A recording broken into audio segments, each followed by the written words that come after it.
Coucou mes âmes, nous nous retrouvons pour les énergies du 17 au 23 octobre 2022.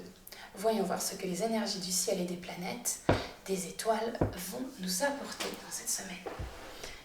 Alors, comme vous pouvez le voir, nous avons le chemin étoilé. Au plus profond de toi, tu connais déjà la réponse. Face à ce choix qui s'impose, ce n'est peut-être pas le chemin le plus facile, mais choisis le chemin étoilé, celui qui te permettra de grandir et de t'épanouir. Alors, si vous vous rappeliez, la semaine dernière, on a eu pas mal d'énergie au top pour nous aider à construire de nouvelles choses. On avait plein d'idées plein la tête et on fonçait pour faire ce qu'on voulait créer. Et bien là, on nous remet un petit peu les pieds sur terre en nous montrant que il risque d'avoir des couacs. Mais la semaine dernière, on a travaillé pour que le moins de couacs possible soit là. Là, on nous dit aussi, croyant en l'impossible, nouvelle lune bleue. Ça veut dire que même si les situations de ce qu'on voulait créer la semaine dernière, ça devient compliqué, il faut quand même continuer à s'y accrocher.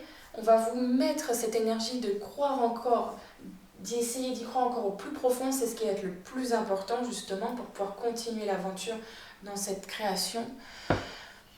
Ensuite, nous avons ne laissez pas le passé vous retenir, nœud sud. Alors, ne laissez pas le passé, cette carte-là, ça peut dire deux choses. Que les énergies vont soit vous apporter des schémas chiants, on va dire les mots tels qu'ils sont, des vieux schémas qui sont répétitifs et qui vous font du mal pour essayer d'enfin comprendre une situation, ou soit justement c'est de ne pas s'accrocher au rêve initial que vous avez la semaine dernière, mais de le retravailler pour avoir quelque chose d'un peu plus réaliste.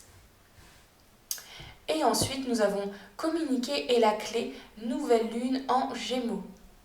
Alors, il est temps, oui, qu'on ait ça, cette nouvelle lune en Gémeaux qui est là, parce qu'au mois de septembre, jusqu'au 2, si je ne dis pas de bêtises, octobre, on a eu Mercure rétrograde en Mercure rétrograde en Vierge et Balance.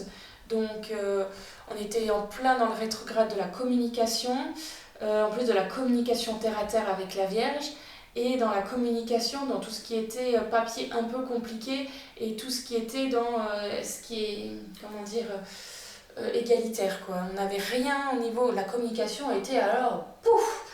Et là, on nous donne enfin Mercure est de nouveau là, parce que oui, Mercure est la planète maîtresse des Gémeaux. Et on nous dit carrément la communication est la clé. Donc enfin, on va de nouveau avoir cette communication qui va être très présente dans le ciel. Et c'est pas plus mal. Elle va nous faire du bien. Donc tout ce qui aurait pu être un peu négatif ces derniers temps à cause de la paperasse qui se passait pas bien et tout le reste, justement, pour votre avenir, pour tous les projets que vous avez, et pouf, ça va se passer un peu mieux pour ça. Merci d'avoir regardé cette vidéo, mes âmes. N'oubliez pas, chaque semaine, une nouvelle vidéo sur la chaîne.